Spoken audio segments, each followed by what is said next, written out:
Smart Solutions. Add-on desired. Welcome to Addod Solutions Current Affairs program. I am Vegetation Reddy. Now let us try to look into the areas where that are important for the examinations. Sambar Lake needs faster restoration, says expert study. Now what is Sambar Lake and where is it?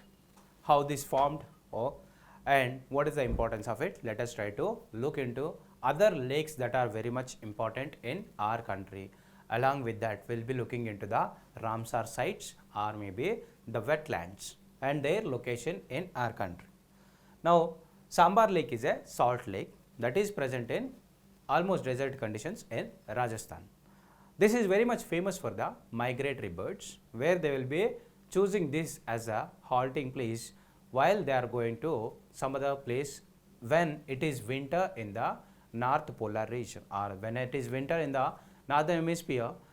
It is too severe conditions in the North Polar regions. These migratory birds that will be traveling to some other places like Run of Kutch or maybe even the south of it, so that they will be evading from the more harsh or severe winter conditions for the survival. Once in a year they will be coming to here during the winter season and they will be going back. In between they will be taking a halt in this region, and that is called Sambar Lake. Geospatial modeling for 96 years from 1963 to 2059 at a decadal scale with the integration of ground data on birds, soil and water. The satellite images are classified to cover Aravallis, barren land, saline soil, salt crust, salt pans, wetlands, settlements and vegetation. What is this and why is it important now? Because of the increase in population and thrift to the resources. One of the biggest reason for the decline or the devastation of this Sambar Lake is that mining is the one of the activity. It is becoming this threat to the Sambar Lake. So to stop this, we are using technology. Along with that, the state is supposed to take measures, otherwise it will be a great danger for the ecosystem there and as well as the environment in totality. Now there are few lakes that are very much important perspective of the UPSC exam. Sambar Lake is in this area, Ular Lake is a freshwater lake, Chilka Lake, Kolleru is a freshwater lake, Pulicat is a saltwater lake. What are the freshwater lakes and what are the saltwater lakes? We are supposed to look into these areas, and this can be always a potential area. Kolleru Lake has been asked twice in the examination already. So it may be like a potential area for us. And Sambar Lake, all the things that are related with the Sambar Lake are important for the exam. Ular Lake, also spelled Ula, is one of the largest freshwater lake in Asia. It is sited in Bandipora district in Jammu and Kashmir, and the lake basin was formed as a result of tectonic activity. Or even the formation can also be asked. This Ular Lake formed due to the tectonic activity. Tectonic means when two plates or the crustal plates, whenever they keep moving because of the magmatic movement beneath the plates, then the base has created, and that base is formed the lake basin and is fed by the Jhelum river, which is the river that is feeding Ular Lake. Jhelum is the river that is feeding the Ular Lake. Sambar Lake is a salt lake. It is the largest inland salt lake in India. And try to keep in memory that largest inland salt lake in our country. It represents the depression of the Aravalli range. Now this has formed because of the depression of the Aravalli ranges. The lake's salt supply was worked by the Mughal dynasty, and it was later owned jointly by the Jaipur and Jodhpur princely states. Ramsar site, it is a wetland of international importance under the Ramsar Convention declared in 1990. Sambar Lake is been declared as the Ramsar site in 1990 itself. What are the vegetation? Now the vegetation present in the catchment area is mostly xerophytic type. What is meant by xerophytic types? Where there is a desert type of conditions are there, it is the xerophytic conditions, or the xerophyte plant is adapted for the growth under the dry condition are known as xerophytic. Fauna is flamingos, pelicans and the water flows, are commonly sighted at the Sambar Lake. These are the birds that will be migratory and they will be taking. Now Chilka is Asia's largest and world's second largest lagoon. What is meant by lagoon? Lagoon is an area where the water of ocean is meeting the land, and here in this lagoon will be forming a most productive zone of the area, and that will be forming a forest type of conditions, and these are the most productive zones for the fishing and their breeding also. It lies on the east coast of India in the state of Odisha, separated from the mighty Bay of Bengal by a small strip of land. Now because of this small strip of the land that is being separated from the, it is the largest wintering ground for the migratory birds in Indian subcontinent and is home to a number of threatened species of plants and animals. In 1981, Chilka Lake was designated the first Indian wetland of international importance. This is the first Indian wetland that is being named as the Ramsar Convention or the Ramsar site. Major attraction at Chilka is irrawaddy dolphins, which are often spotted off Stapade Island. Kolleru Lake is located in Andhra Pradesh, and this is also one of the biggest area where we will be using for the conservation of different types of animals. And Pulicat Lagoon. Pulicat is the lagoon that is at the juncture of Andhra Pradesh and Tamil Nadu, and this is the second largest brackish water lagoon in India after Chilka Lake. After the Chilka Lake, this is the second largest one in India. It is presented in Coromandel region, that is Andhra Pradesh and Tamil Nadu border. The barrier island of Sriharikota separates the lake from Bay of Bengal and is home to the space center that we have. Now there are different Ramsar sites that are present in different states. Now Maharashtra is the state where there are no Ramsar sites. Chhattisgarh, Jharkhand, Bihar are the states. Then Karnataka, Goa. These are the areas where we don't have the Ramsar sites. There can be a different question coming from different perspectives also. We just have to keep wide open our sources. That's all. Like Vembanad, Kalimir, Koller, Chilka are the different areas where it is important for us to remember, so that there may be all possibility of asking them in questions. Now cleanup crew we need. What is this cleanup crew? This is vultures we are talking about. Why it is important and what is its importance in the food web. To keep it simple, food web is the type of succession or the life succession that herbivores will be taking or feeding on the grass, and carnivores will be feeding on the herbivores or maybe some other things, and omnivores are the highest area where they will be feeding or preying on the links below. Now this is a succession that grass will be taken by grasshoppers, and then like a next level of animal, and finally whenever we are whenever there is a dead body, and decomposers are the utmost important to decompose this. If it is not decomposed, what will happen? This will be turning into toxic, and which will release the materials into lakes or maybe water bodies or maybe even filled with the soil. These are the problems that will be leading to. Then if we are not able to decompose, what are the decomposers we are having? Bacteria is a decomposer. Apart from that, vultures are the decomposers that will be feeding on the dead animals. They will be totally dependent on the dead animals, and if there is no dead animal is available, then it will be looking forward for the animal that is almost dead or maybe it is not having the chance of survival. These are the things that will be preying upon. Now why is it important? It's been seen or observed that mass extinction or the mass death of the vultures that has happened over recent times. Now what is the reason behind this has tried to think by the scientists, and then finally they have found out that presence of diclofenac in the bodies has led to the failure of kidneys of these birds, that has led to the death of the vultures.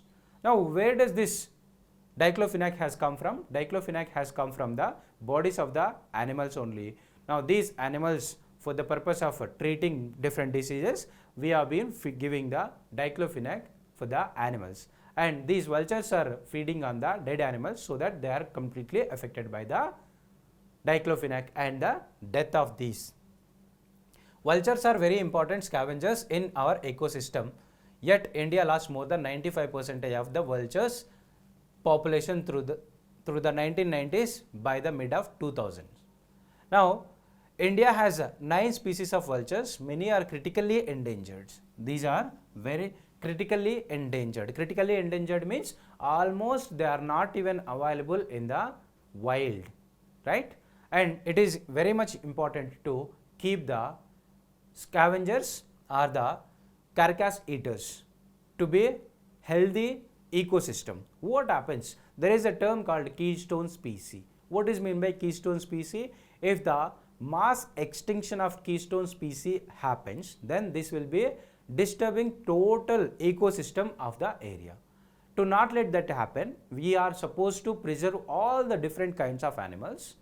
Then only it will be possible to sustain the ecosystem. Now let us take an example.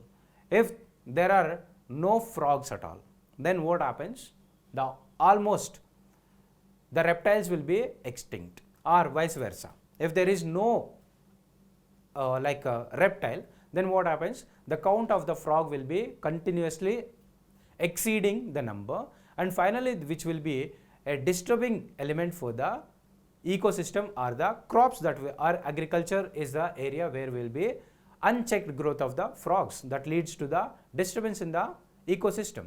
And otherwise, even there are many monkey menace in especially in Himachal Pradesh, where this is government has directed the people to kill or control the monkey menace, because the number of monkeys has grown here to a certain extent where it is not even possible to control them, and these are preying upon the crops. So this is a vast devastation that will be checking. Why this has happened? This has happened because the animals, tigers or maybe some other animals that are carnivorous, has the number has reduced so drastically. That is the reason why they are not checked. When there is a growth of some particular animal unchecked, then that will be leading to the huge devastation.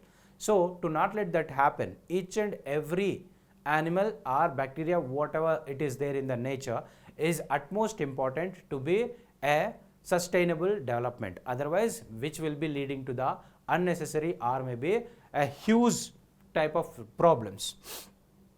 Now, the main reason for the decline in the vulture population is the use of drug diclofenac. Diclofenac, which relieves cattle of pain, is toxic to vultures even in small doses and causes kidney failure and death. Quarrying, blasting of stones where vultures nest have also caused their decline. There may be question in prelims like, the loss of vultures are due to following. Choose the right statement. One is diclofenac, the second is loss of habitat due to the blasting or the quarrying and mining, and there may be some other statement. Finally, you may have to choose. Removing vultures from ecosystem leads to inefficient cleaning of carcass and contaminants of a water system. If dead animals are left to rot for long duration, it may give rise to disease causing pathogens. And then steps to increase number.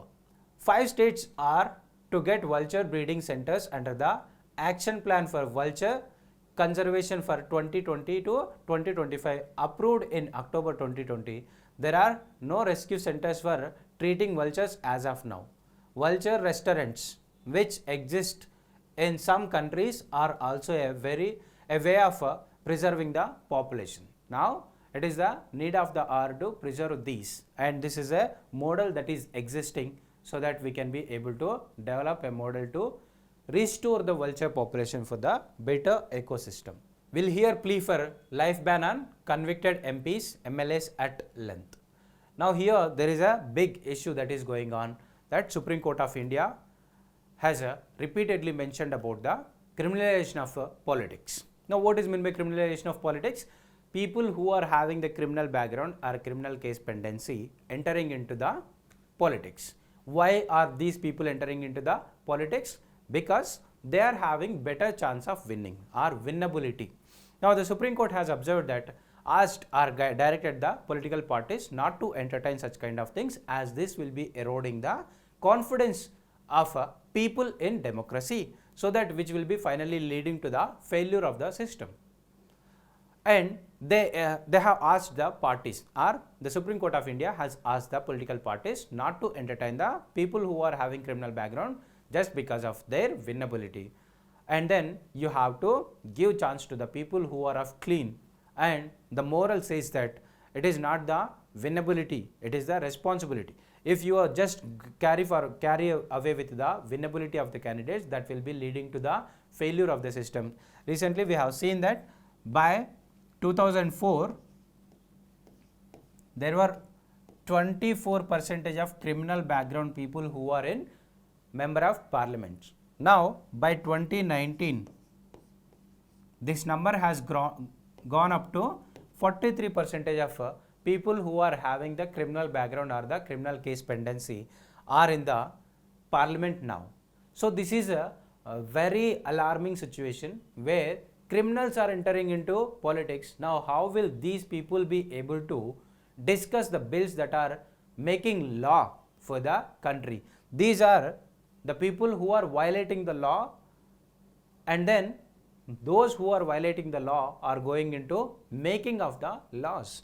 So that will be leading to a problem or the conflict of interest. The case summary of Lily Thomas versus Union of India. Now this is a very much important case, Lily Thomas case.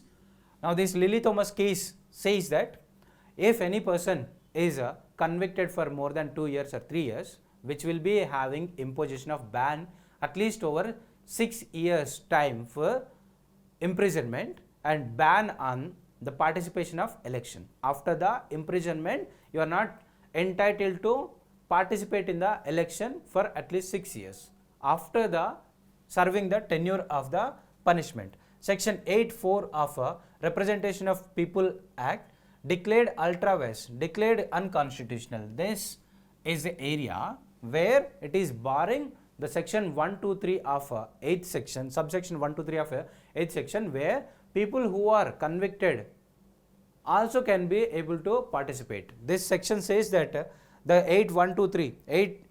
8 subsection 4 says that the other subsections from 1 to 3 are inconsistent, and which will be providing chance for the candidate to participate even in election after the conviction. But here Supreme Court has declared that subsection 4 of section 8 is unconstitutional and ultra vires, that government has no right to entertain the people who are convicted. Now Indian firm to build a bridge in the Maldives. This is infrastructure and also a concern area for the ecosystem or environment. Now if you keep developing the Andaman or like Lakshadweep areas, now where is this? Maldives. Maldives is just southern extension to the Lakshadweep Islands, though they are of different kind of origin. Lakshadweep is a kind of Lakshadweep are the coral islands, are the coral form of the genesis. Now if you keep disturbing or if you keep developing the infrastructure over there, they will be getting disturbed. This is the ecological concern that we have. The other importance of this is, as Indian Ocean is quite dynamic and which everybody is trying to have their control, or everybody are trying to prove their hegemony. Now India's role is here in Indian Ocean is that to keep this off of the geopolitics, or to keep this neutral on the political hegemony, and for that reason India is also trying to improve infrastructure, where that will be leading to the better transportation facilities for the India, and also for the halting and better economy on the Indian Ocean or the blue water economies. For that purpose, we are thinking of developing a bridge or the connectivity, better connectivity between Lakshadweep and the Maldives. A portal for unorganized workers open. Who are unorganized? We have already discussed this area, that due to pandemic situation, we have come across with a new situation that all the people who are working in unorganized sector has got affected badly. And then who are these unorganized people? Unorganized employment is a type of employment where the company will not be providing any facilities or benefits like leaves without without loss of pay, and then health insurance or maybe other benefits, job security, nothing is available. They are just procured on the daily basis, or maybe infrastructure development or construction workers, or maybe street vendors, or maybe some other organizations that are having less than number of 10 employees. All these all are coming under the unorganized sector employees.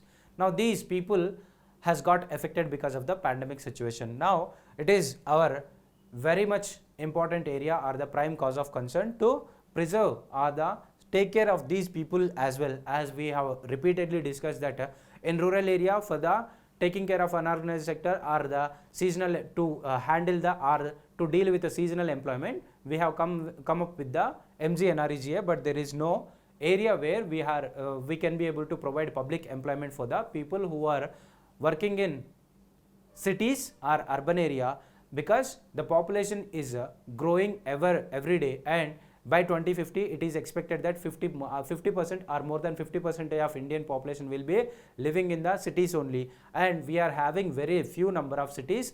Only 6 or 7 metropolitan cities are there, and the tier 2 cities and tier 3 cities are not in absence of tier 2 cities. Then what happens here? It will be leading to the huge chaos. To not let that happen or to deal with such situation, there is a portal that is going to be dedicatedly work for the people who are working under the unorganized sector. Now corporate social responsibility. National priorities also key in corporate social responsibility. What is this corporate social responsibility? Corporate social responsibility is an area where a corporate or a company who are making huge profits and they having their presence in the local area are supposed to take some responsibility, that because not just about the paying taxes, it is supposed to take care of the local area also. Then why is it so? Because it is disturbing the local ambience or maybe local ecosystem or ecology. Whatever the pollution that is causing, and physical environment or social environment, everything it is changing because of its presence. Now the corporate presence is making some changes. That is the reason why 2% of the profit that they make on huge amounts will be devoted towards the corporate social responsibility. What is corporate social responsibility? Where does they can spend their money? Like developing the maybe toilets or schools or maybe NGOs or maybe some other areas they can be able to, or provide facilities for the improvement of employment for the people, or imparting the skills of the local people, etc. These are the areas where these corporate or the companies are responsible to spend their 2%, a small percentage of money that they make out of the business have to be spent on the local people or the local area. And then here this is being changed a bit or amended a bit by the government of India, and now the national interest is also coming into the picture. Now what is the reason? Recently we have seen that Tokyo Olympics, we cannot say that a very poor performance, but this is not also a good performance by our country, as we are having huge amount of population. We are not able to get good number of medals as such as a small nations. Now in this situation we have observed that because of lack of facilities for the young people, it is not able to make it to the list or make it to the list of medals. Now what happened? The government of India has also come up with the people like under corporate social responsibility, you can spend your funds in the training up of the athletes or maybe any other sports person, so that this will also be coming under the sphere of corporate social responsibility. The term corporate social responsibility in general can be referred to as a corporate initiative to assess and take responsibility for the company's efforts on environment and impact on social welfare. In India, the concept of corporate social responsibility is governed by Clause 135 of the Companies Act 2013. India is the first country in the world to mandate corporate social responsibility spending along with a framework to identify potential CSR activities. The corporate social responsibility provisions within the Act is applicable to companies with an annual turnover of 1000 crore. The terms are: company must be having annual turnover of 1000 crores or more, a net worth of 500 crore and more, or a net profit of 5 crore and more are supposed to spend 2% of it as the corporate social responsibility. The Act requires companies to set up a corporate social responsibility committee which shall recommend a corporate social responsibility policy to the board of directors and also monitor the same from time to time. The Act encourages companies to spend 2% of their average net profit in the previous 3 years on corporate social responsibility activities. The indicative activities which can be undertaken by the companies are like eradicating extreme hunger, promotion of education, ensuring environmental sustainability, etc. These are the areas where you can make them spending. Thank you. Keep watching Addod Solutions for the Current Affairs. Addod Solutions. Add-on desired.